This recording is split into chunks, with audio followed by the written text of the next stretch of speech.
It all started about a month ago. One night, I came downstairs to find that my coffee table had moved slightly.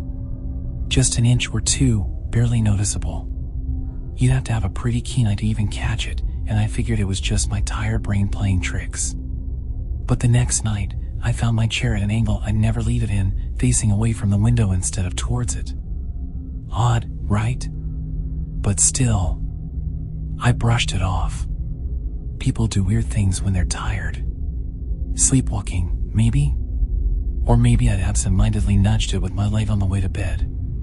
But then things started to escalate. I'd wake up in the middle of the night with this strange feeling, like a heaviness in my chest, and when I'd go downstairs, I'd find more changes. The dining room chairs would be slightly out of place. My bookshelves would be in disarray, as if someone had been leafing through the books.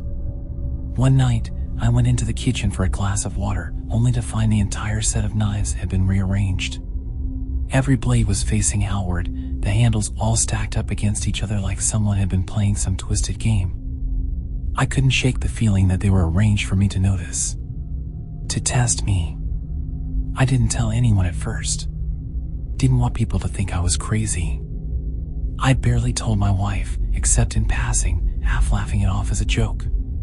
But she didn't laugh. She looked at me with wide eyes, almost afraid. Then she changed the subject. She didn't want to talk about it, and I didn't push. After that, I started trying to catch whatever it was in the act. I'd set up my phone to record overnight, leaving it on the coffee table in the living room. I even went as far as barricading some of the furniture, pushing it up against the walls so it couldn't move without making a racket. But the next morning, I'd wake up to find things just slightly different, an inch here, a chair leg angled just so. And my phone? Always dead by morning, the battery drained completely. It wasn't until the night I woke up at 3 a.m. that things really took a turn. There was a crash downstairs, a loud, unmistakable sound like wood snapping. Heart pounding, I grabbed a flashlight and went to investigate. The living room was empty, but my entire bookshelf, the one bolted to the wall, was pulled forward at a crooked angle, as if something had tried to wrench it free. Books littered the floor, open, pages torn. The room felt wrong.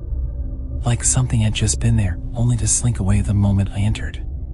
That's when I noticed it, a faint mark on the floor, trailing out from the corner of the room. It looked almost like claw marks. For distinct lines, like something had dragged itself, scraping against the wood. I ran my hand over the marks, cold creeping up my spine.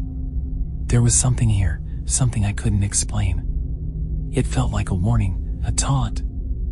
I tried telling my wife about it, finally breaking down, letting it all spill out. But she just looked at me, her face pale, her eyes darting away like she couldn't bear to look me in the eye. "Maybe you're just stressed," she said. But her voice wavered, and I knew she was scared too. The next few nights, I barely slept. I kept my phone charged, trying to catch even a glimpse of whatever was in my house.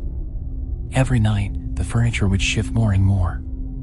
The sofa started moving away from the wall, inch by inch, like something was trying to clear space in the room. I even found my bed moved once, slid halfway across the floor, as if someone had tried to pull it out from under me while I slept.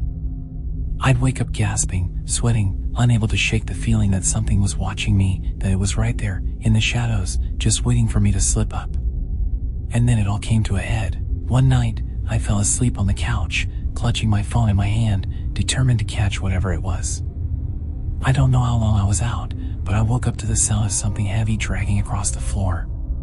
My heart stopped.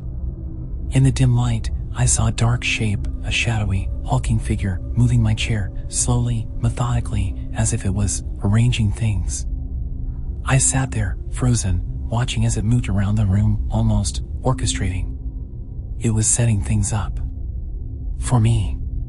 For something. And as I lay there, barely breathing, it suddenly stopped and turned. It knew I was awake. My breath hitched as it straightened up, and for the first time, I saw its face, or what should have been a face. Only, there was nothing there. Just a hollow void, like it was unfinished, incomplete. Its limbs were wrong, too long, too thin, jointed in strange places like broken sticks. It looked at me, or at least I felt it looking, and I just knew that it wanted something. Then, as if nothing had happened, it turned away and disappeared into the shadows. I didn't sleep that night. When morning came, I noticed something I'd missed before. Everything was arranged just so, every chair, every table, angled towards the center of the room. A perfect circle, like a ritual. I tried to tell myself it was just a dream, a hallucination brought on by exhaustion, but deep down, I knew it was real. I packed a bag, ready to get out of there, and that's when I found my phone lying on the coffee table. My hand froze as I picked it up, noticing a notification for a recorded video. The same video I tried and failed to get every other night. My fingers were shaking as I hit play. The screen flickered, and for a moment, there was just static. Then, slowly, the room appeared dim and empty, just as I'd left it. The furniture was still, shadows pooling in every corner. And then, out of nowhere, a dark shape emerged from the edge of the screen, dragging itself into view. It was tall, its limbs twisted and unnatural, that same hollow, empty face staring straight at the camera. But that wasn't the worst part. Behind it, another figure stepped into the room. My wife. She was smiling, her eyes wide and empty, standing perfectly still as it moved around her, brushing her shoulder with one long, thin finger, like it was proud of her. She looked up into the camera, directly into my eyes, and mouthed something. It was too faint to hear, but I read her lips perfectly. "It's ready." I dropped the phone, my stomach twisting as everything clicked into place. The late-night rearrangements, the strange reactions, her attempts to dismiss my fear. She'd been part of this the whole time. She'd been setting up the house, preparing it for something. For me. The last thing I remembered before running out the door was a faint whisper behind me, my wife's voice calling out, soft and sweet, like a lullaby.